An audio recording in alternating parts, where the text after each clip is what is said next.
Now let's see the first stage of labor.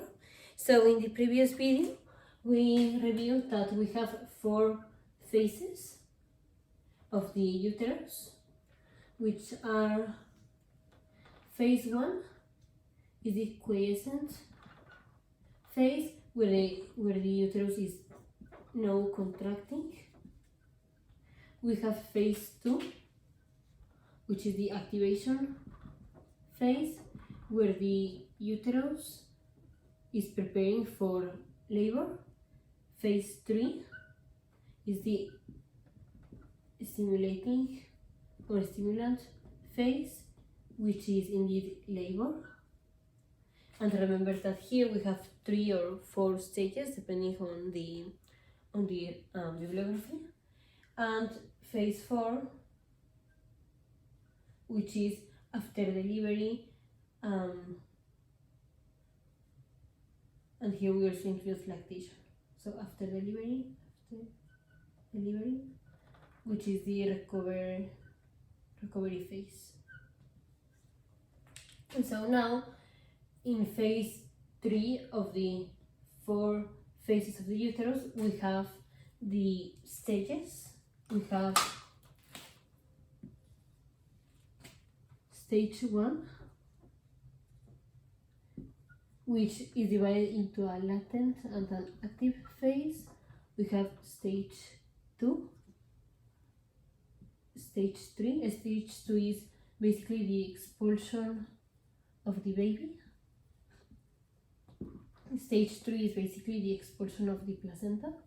And stage 4 is basically monitoring of the mother. So now we are going to discuss in detail stage 1 of the phase 3 of the uterus. So stage 1 of labor is divided into latent and active phase. This starts, or this is the beginning of the labor. So first, let's define what is labor.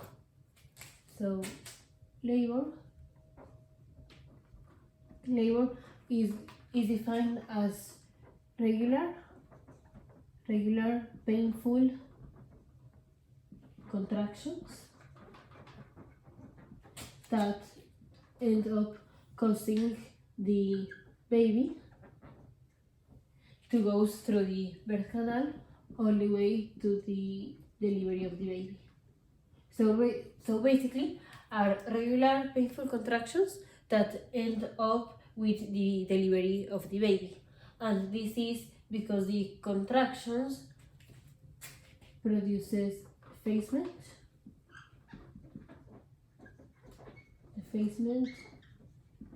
and dilatation of the cervix.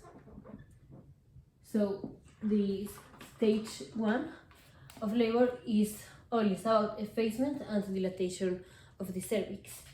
This is, let's say we have the cervix here.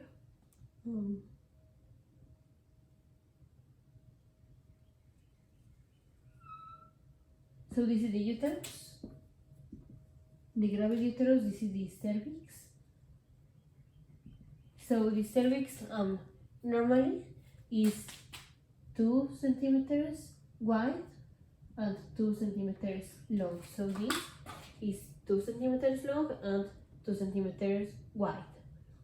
But when regular painful contractions start, so these contractions end up with dilatation of the cervix and effacement. So this will end with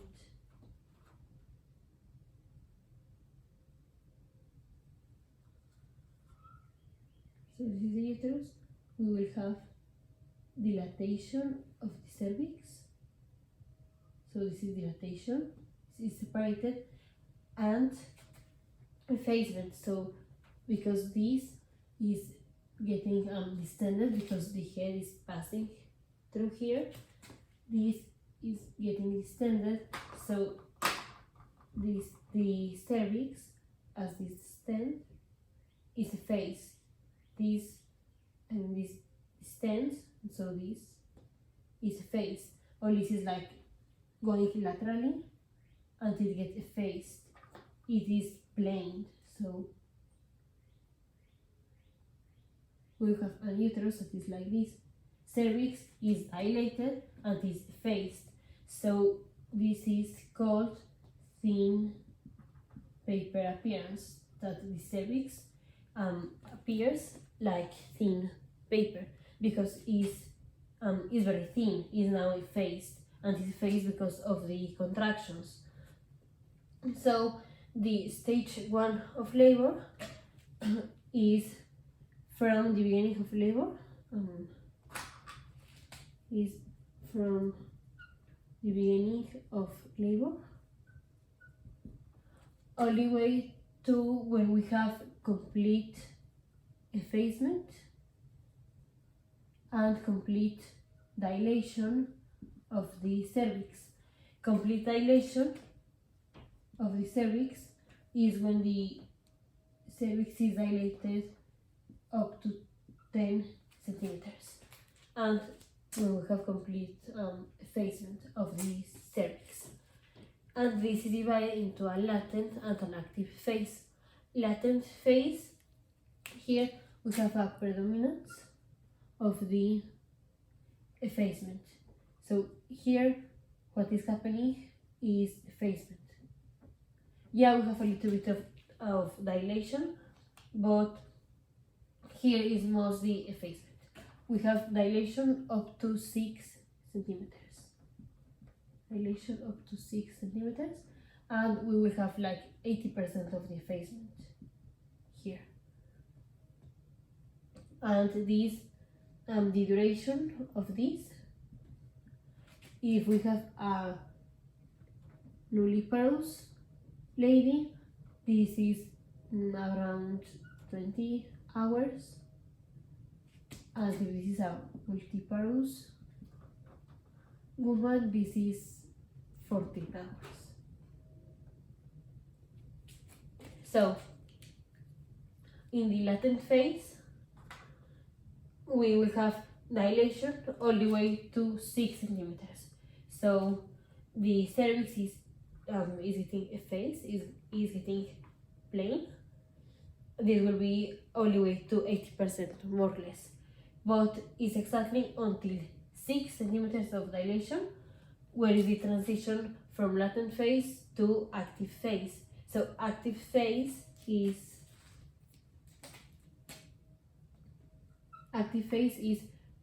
dilation of the cervix from 6 centimeters to 10 centimeters. And this is not too much of how long it takes. I mean, it's not a matter of hours as this case is more a matter of rate. So in an hour, how is advancing the dilation of the cervix, the dilatation of the cervix. So in nulliparous woman, this could be more than 0.7 centimeters in an hour. Sometimes they said 1.2 centimeters in an hour. And for multiparous women, this is 1 centimeter per hour or 1.5 centimeter per hour, depends on the bibliography. So here in the active phase, we will also have continuing of effacement, but practically the cervix is too much effaced by the starting of the active phase. And we will continue with dilatation of the cervix from 6 to 10 centimeters at a rate of 0.7 or 1.2 centimeters per hour in a nulliparous woman, or 1.5 centimeters per hour in a multiparous lady.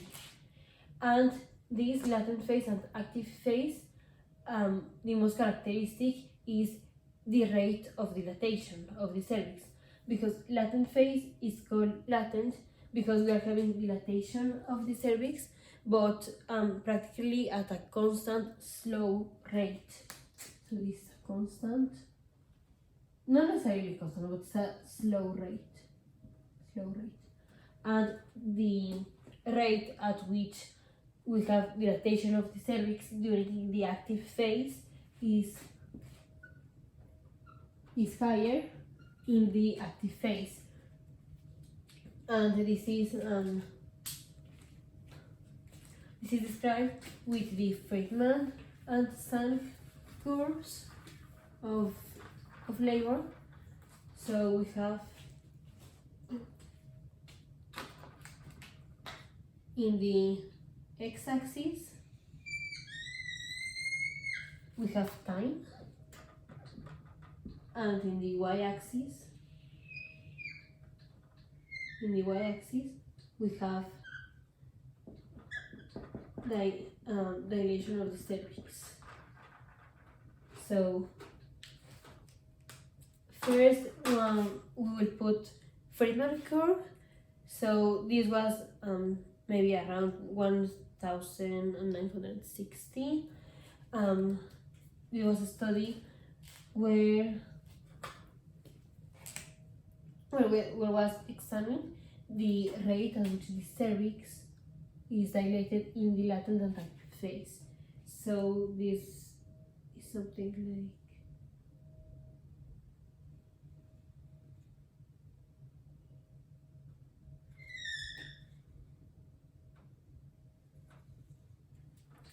so this is the slope, this is the rate at which the cervix is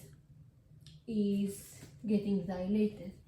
So here we have time, we have hours, here we have centimeters. So how many centimeters dilated is the cervix? And here,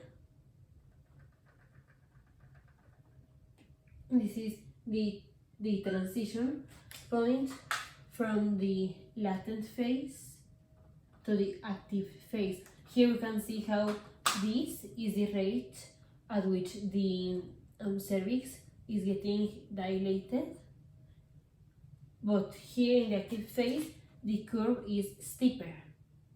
So this means that the rate at which the dilation of the cervix is occurring is faster. So here we have this rate of dilatation, and in this point, after this point, we have a higher rate of dilatation of the cervix. In Friedman curves of labor stage, Friedman curve, this transition point is at 4 centimeters of dilation. 4 centimeters of dilation. But newer studies with higher number of population, and considering that now body mass index of people is increasing and the benefit of anesthesia, the curve has had modifications, which is now the Sank curve, which the transition point is now at 6 centimeters dilation, which is what we stated here. And comparing Sank curve with Friedman curve, the rate of dilation of the latent phase is a little bit slower in the Sank curve. So now let's draw Sank curve, which will be something like this.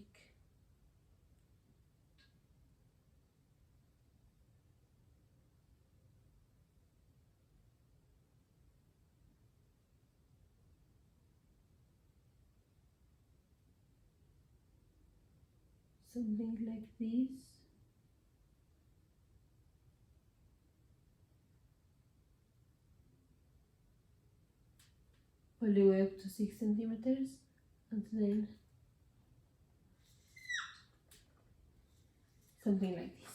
So here, this is the latent phase, all this is the latent phase, all this is the active phase. This is the transition point between the latent and active phase, and this in Sank curve, this is 6 centimeters of dilation of the cervix. So it's the same. The transition from latent to active phase is defined as when the rate of dilation of the cervix changes from one slow to one steeper or higher rate. But we have difference between what was thought in the 60s years, which was the Friedman curve, and what is now the gold standard, which is Sank curve. And the difference is that the transition point between the active and the latent phase is now at 6 centimeters with Sank curve. Previously was 4 centimeters with Friedman curves, and the rate of dilation of the cervix in Friedman curve was steeper compared with the latent with the rate of the latent phase in the Sank curve. This has a lower rate of dilation than this one. So comparing the latent phase of Friedman versus Sank curve, the one of Friedman has a higher rate of dilation, and now in newer studies we have noticed that the rate of dilatation of the cervix in the latent phase is a little bit slower than what we thought, meaning the Friedman curve. And what is the same principle, either with Friedman or Sank curve, the definition of this transition point is where the rate of dilatation of the cervix in the latent phase now is steeper. But now this is at 6 centimeters dilation in newer studies, which is Sank curve. So the first stage of labor is from the onset of labor, what is labor? These are regular painful contractions, normally occurring once every 5 minutes or so, which end up doing effacement and dilatation of the cervix, which will end up with delivery of the baby. We have two phases, which is the latent phase and the active phase. Latent phase, we will have like 80% of the effacement of the cervix, and the duration of this is from 0 dilation of the cervix all the way to 6 centimeters dilation of the cervix. The normal duration for this is less than 20 hours in a nulliparous woman and less than 14 hours in a multiparous woman. And the active phase, this is when now the rate of dilatation of the cervix is higher than the rate of dilatation of the cervix in the latent phase, and this starts when the latent phase ended. So start at 6 centimeters dilation of the cervix and end with the complete dilation of the cervix, which is 10 centimeters. The rate of dilatation is 0.7 or 1.2 centimeters per hour in nulliparous patients, and in multiparous ladies this is 1.5 centimeters dilation. And here in the active phase we have some descent of the baby's head. So here is the head engaged. We will have a little bit of descent, but truly the descent of the face will be in stage 2, which is what we are going to review in the next video. And when a lady is in labor, that is not exactly an indication to admit the patient to the hospital. The patient is admitted to the hospital when she has 3 or 4, maybe sometimes 4 to 5 centimeters dilatation of the cervix. Because if the patient is already in labor but she has 1 centimeter dilation of the cervix, we are not going to do anything. We just need to expect to wait that she continues with the dilation. And staying in the hospital has complications, pneumonia, and all that stuff, and obviously the patient is more comfortable in her house waiting for the dilatation of the cervix to increase. So for admission of a patient that is in labor, she should be between 3, 4, 4 or 5 centimeters dilation of the cervix, which this corresponds still to the latent phase. And now that we admit the patient, we need to canalize the patient. We can start some clear liquids, and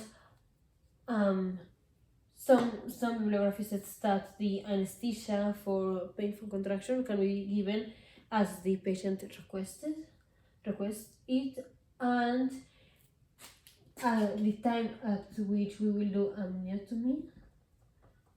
This is when we purposeful breaks or rupture the membranes. This is during the active phase. So if membrane has not been ruptured by the active phase, when the active phase starts, we will do amniotomy during the active phase of the stage 1 labor. We will admit the patient when the dilatation of the cervix is this, unless the patient has already had rupture of membrane. If the patient already had rupture of membrane, even though she is not this dilated of the cervix, she needs to be admitted to the hospital.